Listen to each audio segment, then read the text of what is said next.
Bata pa ang akong bana, pero inigduot, malukot na. Wa gyud ay sa edad DJ Sam ang performance sa kama.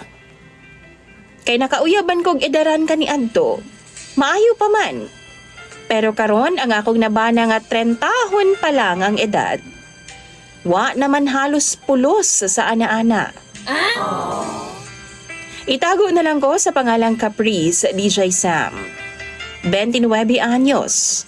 Tulo ka tuig na kong kasal ngadto sa akong asawa nga tawgon na lang nato sa pangalang Marky. Si Marky DJ Sam, 37 years old pa lang. Kini si Marky, teacher nako ni adto sa high school. Kani si Marky katawanan kayo nga amo ang istorya ani. Kaysa ako nang gikaingon, teacher nako ni sa high school. Pero gaana-ana naming duha. Tagaan lang niyag buluhaton ang ako mga classmates. Tapos kaming duha manggawas og mag-ana-ana na dayon sa CR. Kada Sabado DJ Sam or Domingo, why palya gyud na. Ana-ana dayon ming duha sa iyahang boarding house. Or usahay mga dumi sa laing lugar para buhaton ng butanga. In short, teen pa lang ko DJ Sam, nabungkag na ko ni Marky. Pero di pud siya ang first nako. Kay before sa iyaha, nakauyab naman kog minyo DJ Sam. Amahan na sa ako ang classmate. Kanilaging uso man sa mga bata kaniadto DJ Sam nga maniudto bitaw sa balay sa akong classmate. Tapos ganahan man ang iyang papa sa ako . Nanguyab sa ako DJ Sam o gisugot pud nako siya. Kaysa tinuod lang, bet pud nako iyang papa. Ana pud siya nga, dugay ra daw siya nga nagagusto sa ako DJ Sam. Ug kung sugton daw nako siya, manlayas daw ming duha. Wow! Biyaan daw niya ang iyang asawa. Oh! Nagpaabot pud ko DJ Sam sa papa sa akong classmate. Pero wa raman gihapon niya biyai ang iyang asawa. Maong ako na lang ang naglikay niya. Ako ana siyang gibuwagan DJ Sam. Labi pa dihang nag 4th year high school ko kay nagkaduol naman pud ang among loob ni Sir Marky. Naging honest ko sa iya nga di nako virgin. Gidawat pud ko niya. Tago-tago lang ang among relasyon kaniadto. Kay bawal man magkarelasyon ang usa ka teacher ngadto sa iyang estudyante. Lain pag tinan-awan ang papa sa akong classmate ato nga time DJ Sam. Kay feeling na ako no gaselos siya. Pero wa ko'y paki. Kay wa ko'y future sa iya DJ Sam. Minyo na siya. Duna na siya'y pamilya.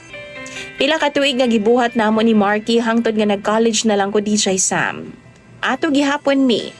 Hangtod dawa na lang ang among communication. Nakagraduate ug nakatrabaho na ko sa kumpanya sa syudad DJ Sam. Hangtod nabalik ang among communication. Gi-add man ko niya sa Facebook ug ako apo siyang gi-accept DJ Sam. Dito na nag-start pagbalik ang amo ang panag-istorya. Bago ni balik sa kinabuhi na ako si Marky, pipila na ka mga lalaki ang niabot pud sa akong kinabuhi ug nakalabot na ako. Maong di gyud ko maila DJ Sam ug di pud ko maulahi sa performance sa kama. Okay! Tuod man gihatagan namong second chance ang amo ang relasyon. Hangtod nagminyo mi sa wa madugay kay paminaw na mo suwak kayo mi sa usag-usa. 1 month okay pa ang among bonding sa kama. Pero naunsa bang nagkadugay nagkawa na may gana. Wa na may lami DJ Sam. Wa pagani mi magkaanak nagkakuyos naman ang iyaha. Kana ganing buhi pa og bata pa ang tag-iya pero ang iyaha naguna-una nagkalipong og kamatay. Unang dasok pa lang DJ Sam. Aksyon nagkalukot og lupay-bay ang iyaha.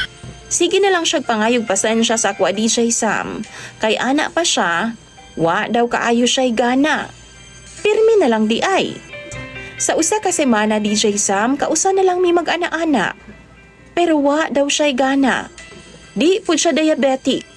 Kay normal man ang iyang sugar. Pero iyahang bunal dili normal. Gusto na baya ako mag-anak unta DJ Sam? Pero unsaon man ni nga pirmi naman lang luyat. Inigdasok daw naa na may mubangil DJ Sam. Ang ihang panit ngas ka ng kunuta. Kay luya naman kaayo iyaha.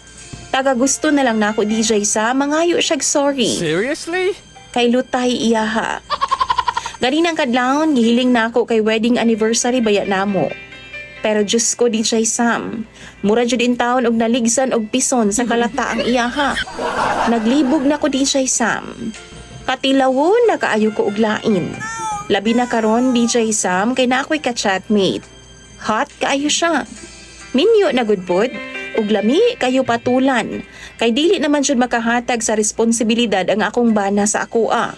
Tan-aw ninyo, reasonable ra ba ko? Comment lang daw mo bi sa inyong mga suggestion sa comment section. Magpaabot ko kay ako ng pambasahon. Daghan pud kayog salamat, DJ Sam, sa imong pagbasa ning akong istorya ug problema sa imong programa.